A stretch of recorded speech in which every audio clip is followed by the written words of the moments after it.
it's Yay for Yarn, and today I'm going to do a little tutorial on how to graft a tube made on your Addi knitting machines.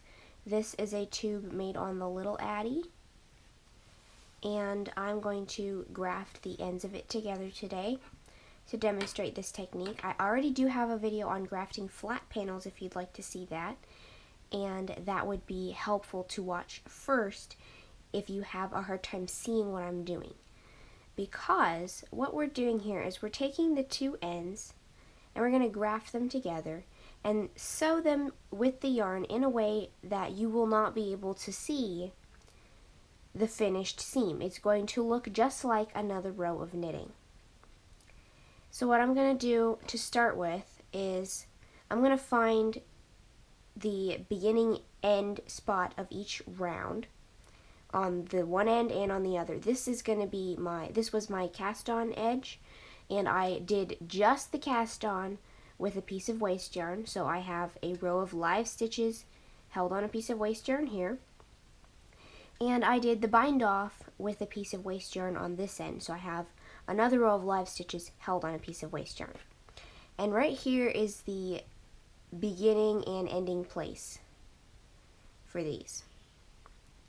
So what I'm going to start by doing is I'm going to use this yarn that I have finished with. This is where I cut my yarn when I was finished, and I made sure to make the remaining yarn 2 to 3 times longer than my piece is around in circumference.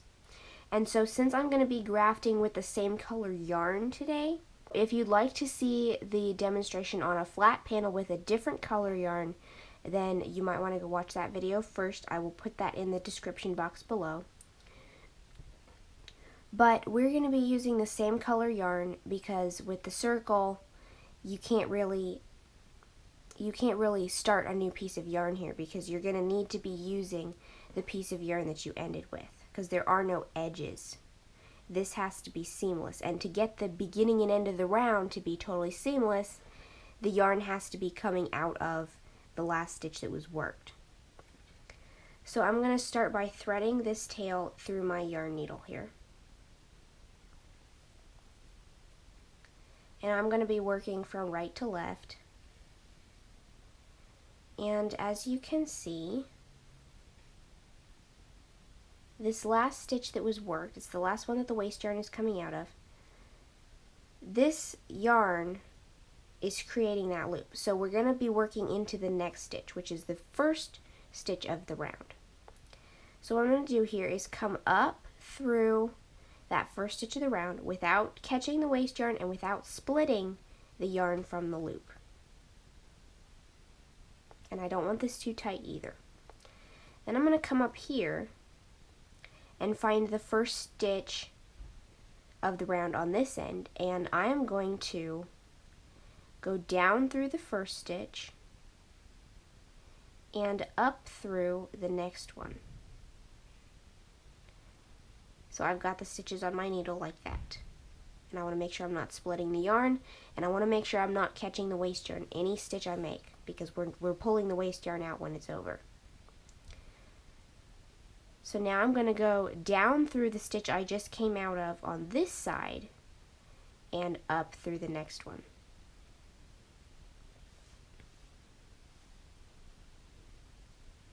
And that's starting to form the stitch shape that makes it look like a row of knitted stitches.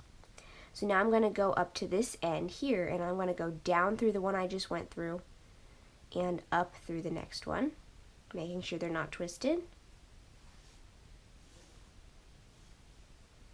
And then I'm going to come down here and go down through the one I just went through and up through the next one. So again, I'm going to this end, down through the one I just went through, and up through the next one, making sure that it's not twisted. Then I'm going down through the one I just went through down here, and up through the next one. So I'm going to continue doing this all the way around until I get over here, and then you'll see why that this yarn needed to be attached here. Alright, I'm almost back to the beginning where I started, and I needed this yarn that I'm working with to be connected because that way it is truly totally seamless and not just have a piece of seaming yarn sticking out here. This is what makes it fully seamless. Because we're in the round, there is no seam running up the side to hide an extra tail in.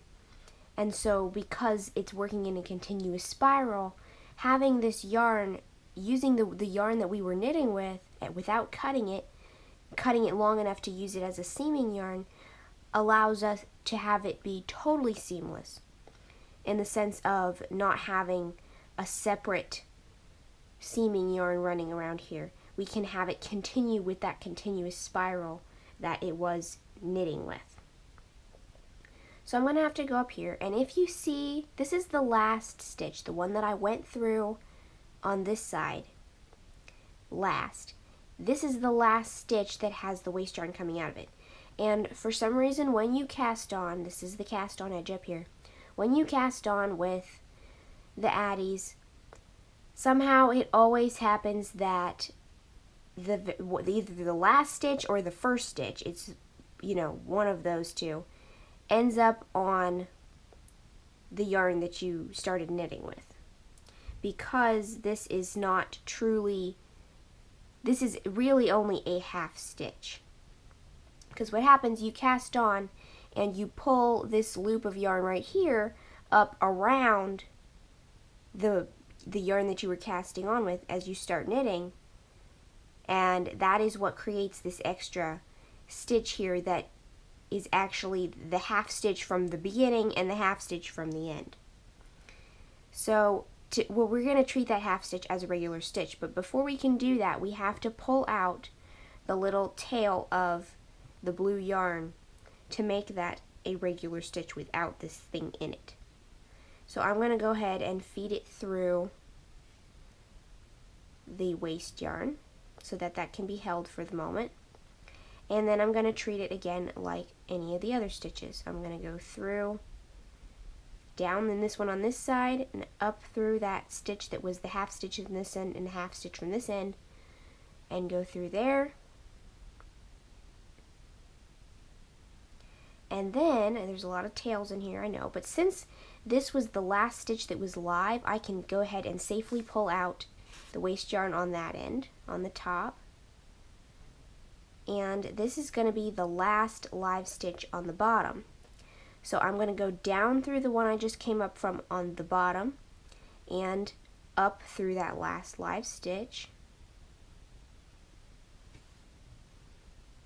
And I'm going to pull out the waste yarn on the bottom too, because we're out of live stitches on both ends.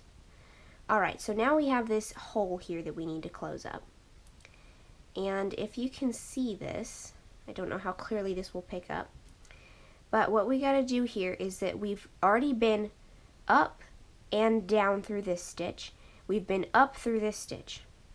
This upside down stitch up here, we've come up through it, we need to go down through it, and also the upside down stitch from this end that we started with, it's only been through once too. So we need to come up through it. This is going to be the place where your tail is coming from. And you want to keep that tail totally out of the way. And if you would like, now is the time to adjust the tension of any of the stitches around in your grafting round. And right now it looks totally seamless, but it's not, because there's still a little gap where this last live stitch has only been gone through one time. So we need to go down through it.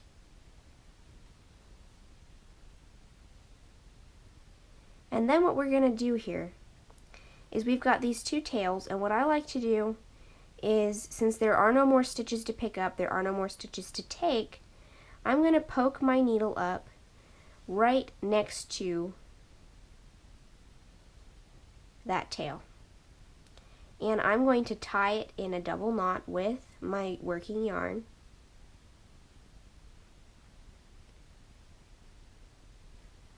And I'm going to slip both of them in the tube so that it's between the layers of the tube.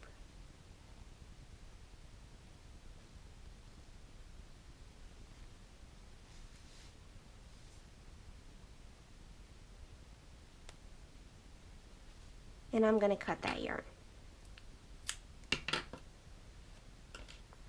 And I'm going to do the same with this other little tail, hiding it in between the layers.